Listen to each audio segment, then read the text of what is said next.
The crystal spires of the celestial observatory stretched impossibly high, their crystalline surfaces refracting light in patterns that seemed to defy the fundamental laws of physics. Dr. Lyra Venn stood at the central observation deck, her slender fingers tracing holographic data streams that danced around her like ethereal serpents. To most of her fellow Zorak, this moment would have been a typical day of cosmic surveillance. But Lyra was different. Where others saw confirmation of their divine status, she saw questions. Endless, tantalizing questions that burned with an intensity that made her an outsider among her own people. The celestial concordance had ruled the galactic core for over 30,000 cycles, a period so vast that most species they encountered were barely more than primitive footnotes in their expansive historical archives. Their technological superiority was so complete that subjugation had become almost an afterthought. Entire civilizations would surrender at the mere appearance of a Zorak communication beacon. But today was different. A peculiar transmission had caught Lyra's attention, something from a small, unremarkable planet on the far edges of what the Concordance considered their peripheral territories. The signal was chaotic, almost crude by Zorak standards, yet it possessed an intriguing complexity that defied simple categorization. "Scan Protocol 7 Alpha," she murmured to the neural interface surrounding her workstation. The holographic displays shifted, breaking down the transmission into molecular-level communication patterns. Her research assistant, a young Zorak named Kale, approached with a mixture of curiosity and caution. "Honored researcher," he said, his voice carrying the traditional deference required when addressing a senior member of the scientific cast. "The Council has requested a summary of your current research vector." Lyra's lips curved into a slight smile, a gesture that was itself considered somewhat rebellious among her stoic people. "Tell them I'm studying an anomaly," she responded, her eyes never leaving the dancing data streams. The transmission originated from a planet the archives labeled as Earth, a world so insignificant that most Zorak researchers wouldn't spare it a second glance. But Lyra saw something more. The signal carried markers of rapid technological development, of a species that was simultaneously chaotic and structured. Kale shifted uncomfortably. The celestial concordance did not appreciate researchers who showed too much interest in potential inferior species. Their doctrine was clear: observe, categorize, and, if necessary, assimilate or eliminate. "The transmission suggests a civilization on the brink of something," Lyra muttered, more to herself than to Kale. "Not just technological advancement, but something evolutionary." Little did she know that her curiosity would become the first tremor in a seismic shift that would challenge everything the Zorak believed about their place in the universe. Somewhere on that distant blue planet, humanity was looking up, unaware that they were about to become the greatest challenge the celestial concordance had ever encountered. The UNS horizon hummed with a quiet intensity that only those who truly understood deep space exploration could appreciate. Captain Elena Rodriguez stood at the central command deck, her posture a perfect blend of military precision and scientific curiosity. Around her, a diverse team of specialists worked in a symphony of focused energy, each person a critical component of humanity's most ambitious deep space research mission. Maya Chen, the lead communications specialist, had been tracking an anomalous signal for weeks. Her workstation was a controlled chaos of holographic displays, quantum decryption algorithms, and linguistic pattern recognition software. Unlike traditional communication approaches, Maya's team didn't just listen. They interpreted, decoded, and reconstructed. "Captain," she called out, her voice cutting through the ambient sounds of the ship's systems, "I think we're breaking through something significant." Elena approached, her cybernetic eye, a testament to humanity's technological augmentation, scanning the complex data patterns. The implant, a marvel of biomechanical engineering, processed information at speeds that would have been impossible just decades earlier. The signal they were analyzing came from the outer reaches of what the International Space Mapping Committee called the frontier zones, regions of space that existed between known galactic territories. Most exploration teams avoided these areas, citing unpredictable quantum interference and potential communication disruptions. But humanity had always been defined by those willing to challenge the conventional wisdom. Maya's fingers danced across her holographic interface, pulling apart the alien transmission layer by layer. "It's not just a language," she muttered, more to herself than to anyone else. "It's a complete communication ecosystem." The transmission carried multiple levels of information, some mathematical, some seemingly cultural, others so complex that they defied immediate categorization. Each decoded fragment revealed another layer of complexity, like an intricate puzzle that constantly reshaped itself. Dr. Raj Mehta, the mission's lead xenolinguist, approached with a look of barely contained excitement. His entire career had been dedicated to understanding communication beyond human experience. "These transmission patterns," he explained to Elena, "they're not just messages. They're a kind of cultural fingerprint." The ship's artificial intelligence, an advanced system nicknamed Prometheus, began correlating the data. Quantum processors worked in milliseconds, comparing the alien transmission against vast databases of human knowledge, historical communication patterns, and theoretical linguistic models. Probability of intentional communication, 87.3%. Prometheus announced, its synthesized voice carrying a hint of analytical pride. Likelihood of technological civilization, 92.6%. Elena studied the data, her mind racing with the implications. This was more than a potential first contact. This was an opportunity to understand something fundamentally different from human experience. "Prepare detailed analysis protocols," she commanded, "and inform the United Earth Research Coordination that we might have something extraordinary." Outside the ship's reinforced viewing panels, the endless darkness of space seemed to pulse with newfound mystery. Humanity had always been a species of explorers, of boundary pushers, and now they stood on the precipice of a discovery that could redefine everything they understood about their place in the universe. The new Singapore Advanced Research Complex rose like a crystalline dream against the city's skyline. Massive solar collectors integrated seamlessly with living architecture, creating a structure that was part building, part ecosystem. Inside the most secure laboratory wing, Dr. Kai Chen stood before a holographic display that seemed to breathe with technological potential. In his hand, a prototype nano-adaptive armor module shimmered with an inner light that defied conventional understanding.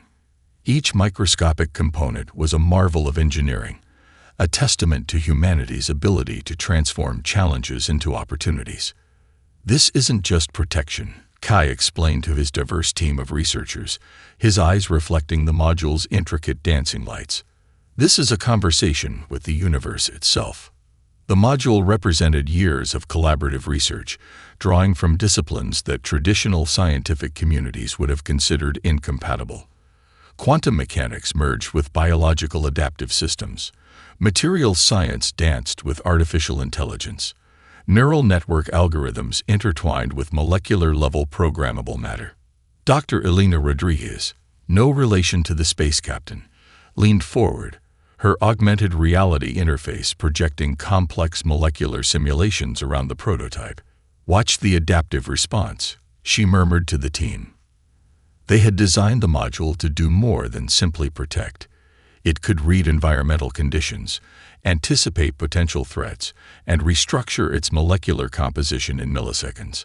Where traditional armor was static, this was alive, a living, thinking shield that learned and adapted with each interaction. Samira Kumar, the team's quantum computing specialist, ran a series of simultaneous simulation scenarios. Holographic projections showed the module responding to everything from extreme temperature variations to complex electromagnetic interference. Each simulation revealed new layers of potential. "The breakthrough," Kai explained, "came from understanding that protection isn't about resistance. It's about communication and adaptation." The module could redistribute its molecular structure, changing density, conductivity, and energy absorption capabilities faster than any traditional system could process. It wasn't just a piece of technology. It was a living, thinking entity. Behind the primary research team, younger scientists watched with a mixture of reverence and excitement. This was more than a technological achievement. This was a philosophy of existence, a way of understanding that survival meant constant transformation. "We're not just creating a technology," Kai said, looking at the assembled team. "We're demonstrating a fundamental truth about existence itself." The nano-adaptive module represented humanity's greatest strength, the ability to reimagine limitations as opportunities. Where other civilizations might see boundaries, humans saw invitation for innovation. Outside the laboratory, the city of New Singapore continued its endless dance of technological and biological integration. Vertical gardens climbed alongside quantum communication towers. Autonomous transportation systems moved with liquid grace. Humanity had long ago decided that the future was not something to be predicted, but something to be created. Dr. Kai Chen held the module, watching its internal structure shift and respond to the slightest environmental change. In this moment, it was more than a piece of technology.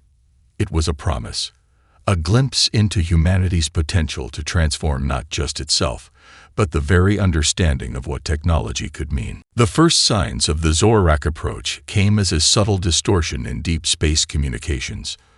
Monitoring stations across human-controlled territories began picking up anomalous readings, patterns that defied standard quantum communication protocols. At the United Earth Deep Space Monitoring Center, Maya Rodriguez leaned closer to her holographic display, her augmented neural interface working overtime. Something was different. These weren't just random signal interruptions. This was a deliberate, calculated approach.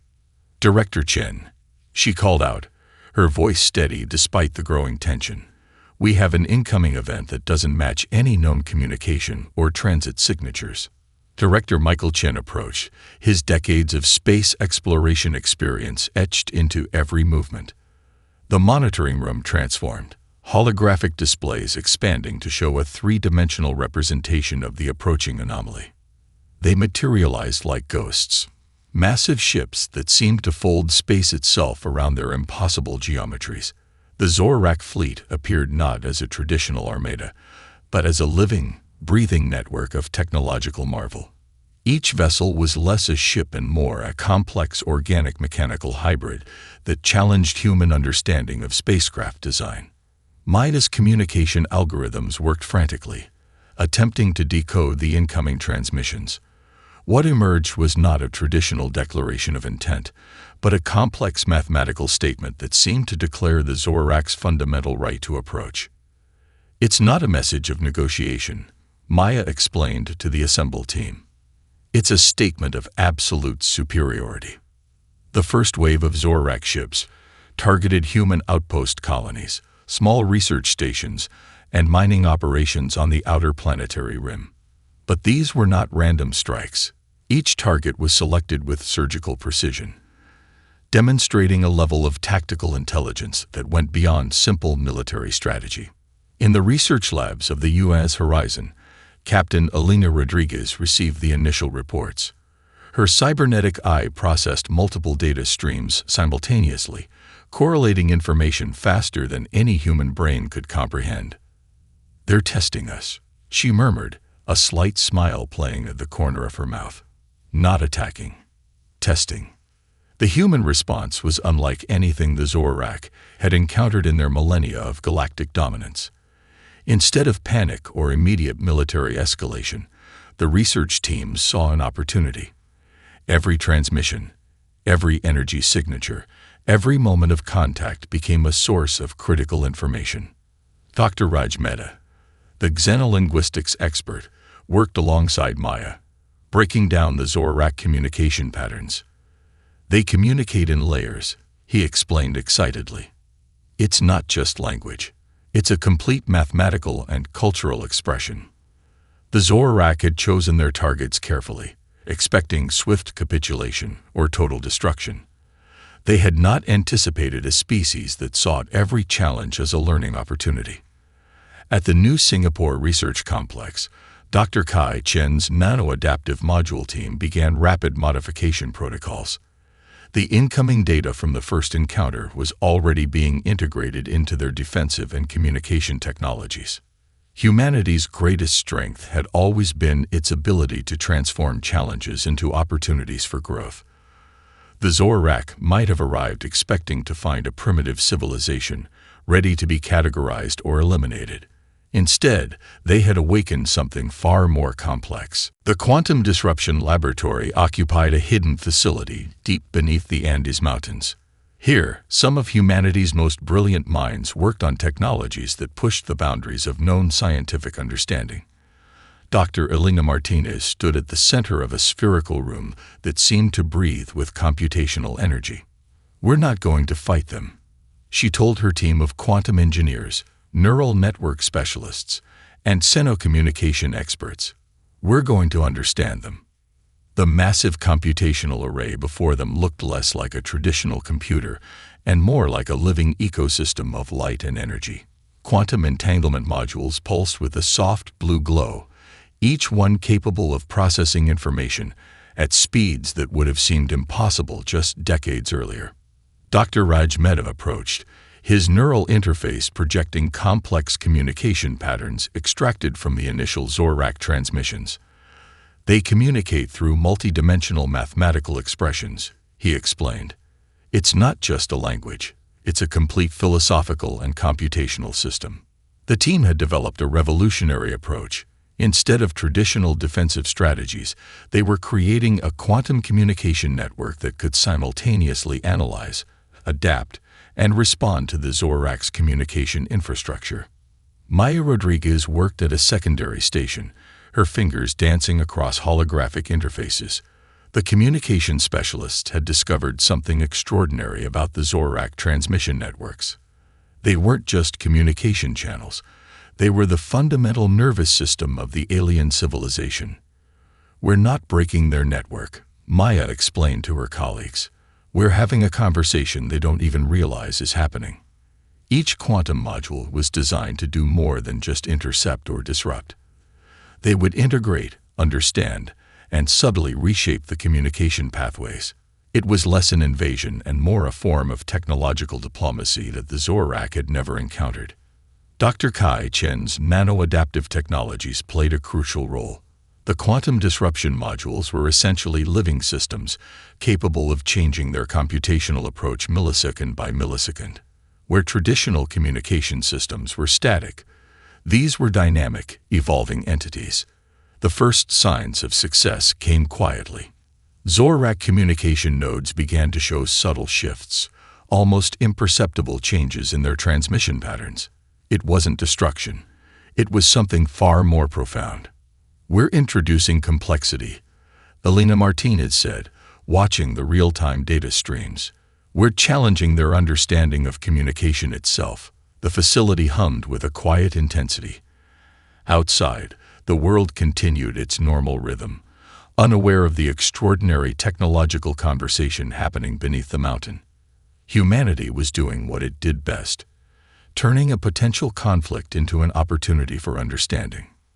Dr. Lyra Venn, still working in the Zorak Celestial Observatory, would be the first to notice the changes.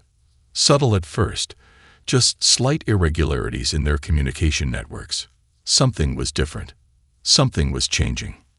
And that something was humanity, a species that had always defined itself by its ability to transform challenges into opportunities for growth, understanding, and connection. The quantum threads of rebellion were not about destruction. They were about communication. The research station Prometheus orbited a neutron star, its position chosen for both scientific isolation and quantum communication advantages.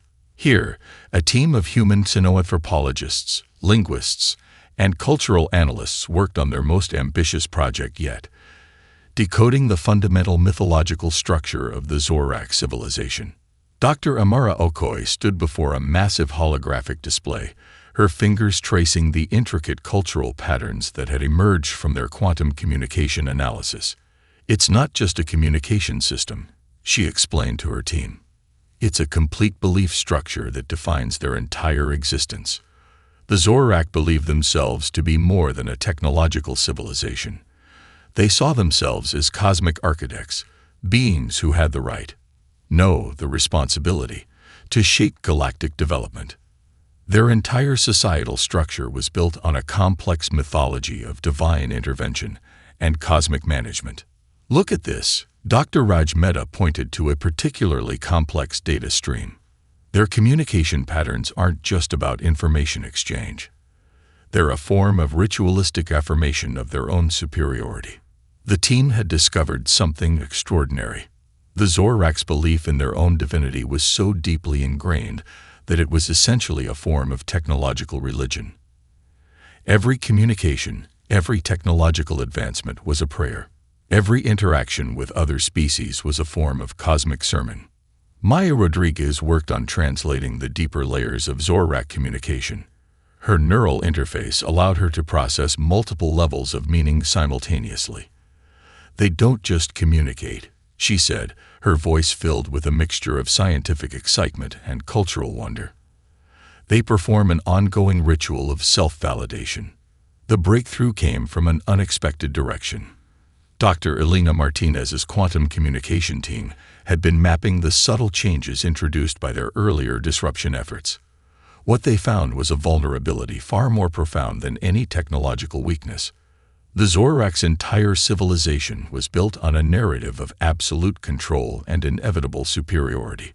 But narratives, the team realized, were nothing more than stories. Stories that could be rewritten. Captain Elena Rodriguez joined the research team, her cybernetic eye processing the data streams with inhuman precision. "We're not going to defeat them," she said, echoing a philosophy that had become fundamental to human approach. "We're going to help them see themselves differently." The plan was elegantly simple yet profoundly complex. They would use the Zorak's own communication networks to introduce subtle narratives that challenged their fundamental beliefs. Not through direct confrontation, but through a sophisticated form of cultural resonance. On the Zorak homeworld, Dr. Lyra Venn continued her research, increasingly aware that something fundamental was changing. The communication networks she had studied her entire life were beginning to show patterns that defied their established understanding.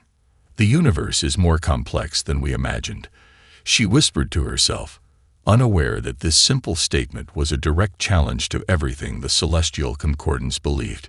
Humanity was doing what it had always done best, transforming conflict into an opportunity for understanding, turning potential destruction into a chance for growth and connection. The mythology was unraveling, thread by delicate thread. The communication network spread like an invisible web across the galaxy, carrying something far more powerful than traditional messages. Hope. At the United Earth Diplomatic Communication Center, a team of specialists worked on what might be the most complex translation project in human history. They weren't just translating languages. They were translating experiences, translating possibilities.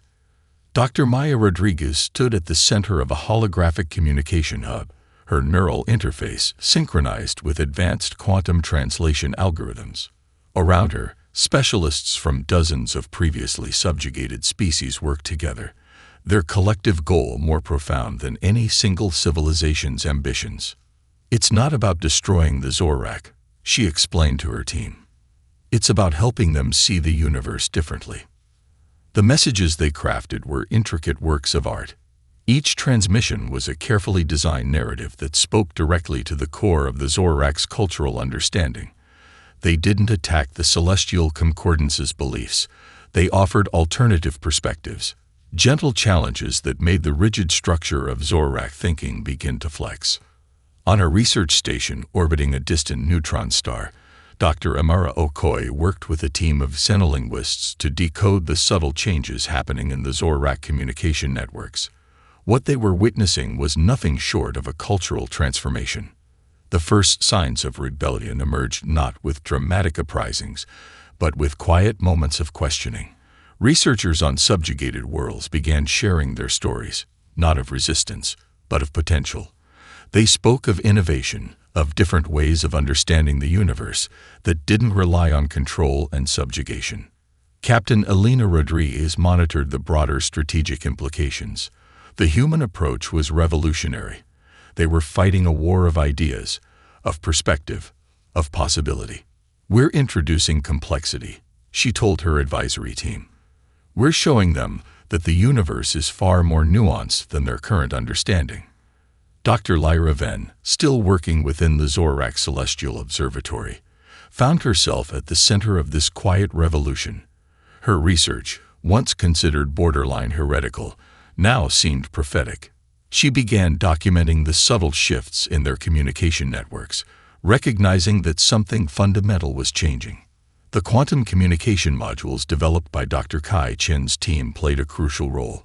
These weren't just communication devices, they were living systems that could adapt, learn, and resonate with different cultural frequencies. Across dozens of planetary systems, species that had long been considered nothing more than footnotes in the Zorak's historical archives began to find their voices. They shared stories of resilience, of innovation, of survival against impossible odds. The Celestial Concordance had always believed in their right to manage and control. Now they were confronted with a simple, powerful truth. The universe was far more complex than their limited understanding. Dr. Raj Mehta, reviewing the communication patterns, noticed something extraordinary. "We're not just sharing information," he said to his colleagues. "We're creating a new way of understanding existence itself." The rebellion was happening in the most unexpected place, in conversations, in moments of shared understanding, in the space between words and thoughts. Humanity had discovered its most powerful weapon: the ability to help others see themselves differently. The conference chamber on the neutral space station, Harmony, defied traditional diplomatic expectations. Instead of a rigid, hierarchical arrangement, the space was designed as a circular meeting ground, a physical representation of the new galactic understanding that was emerging. Dr. Lyra Venn stood among the representatives of dozens of civilizations, her Zorak form now a symbol of transformation rather than subjugation. Captain Elena Rodriguez sat nearby, her cybernetic eye scanning the room with a mixture of analytical precision and genuine hope. "We are not here to establish dominance," Lyra began, her voice carrying the weight of millennia of cultural shift. "We are here to understand." The gathered representatives represented a mosaic of galactic diversity. Species that had once been nothing more than footnotes in the Zorak's historical archives now sat as equals. The Celestial Concordance's ancient belief of hierarchical management had been dismantled, not through military might, but through a profound reimagining of connection. Dr. Maya Rodriguez, leading the communication integration team, presented a holographic display that showed the intricate network of cultural exchanges that had emerged. It was less a map and more a living, breathing representation of galactic communication. "Every civilization has a unique perspective," Maya explained. "Our role is not to homogenize, but to create a platform of mutual understanding." The transformation had been subtle yet profound. The quantum communication networks developed by human researchers had become a new form of galactic infrastructure. They weren't just communication channels, they were bridges of understanding. Dr. Kai Chen's nano-adaptive technologies played a crucial role in this new diplomatic approach. The communication modules could now adapt to multiple cultural frequencies, creating a truly dynamic system of interaction. Dr. Amara Okoye presented the cultural integration research. What they had achieved was nothing short of revolutionary. They had created a framework that allowed different civilizations to communicate not just in language, but in context, in cultural nuance, in the subtle spaces between words. "We are redefining what it means to be a galactic community," Dr. Raj Mehta added, his voice filled with a mixture of scientific excitement and philosophical wonder. The Zorak representatives, once believed to be unchangeable, now sat as partners rather than rulers. Dr. Lyra Venn's research had been instrumental in this transformation. She had shown that their civilization's greatest strength could be found in adaptation, in the willingness to see beyond their previous limitations. Captain Elena Rodriguez reflected on the journey. Humanity had not conquered. They had connected. They had not destroyed. They had transformed. The space station Harmony pulsed with a quiet energy, a living symbol of what could be achieved when civilizations chose understanding over conflict, communication over control. "We are not defining boundaries," Lyra said in her closing statement. "We are exploring possibilities." Outside the conference chamber, the vast expanse of space seemed to listen. Countless civilizations, once isolated, now found themselves part of a living, breathing network of mutual understanding. The old order had fallen. A new galactic community was rising.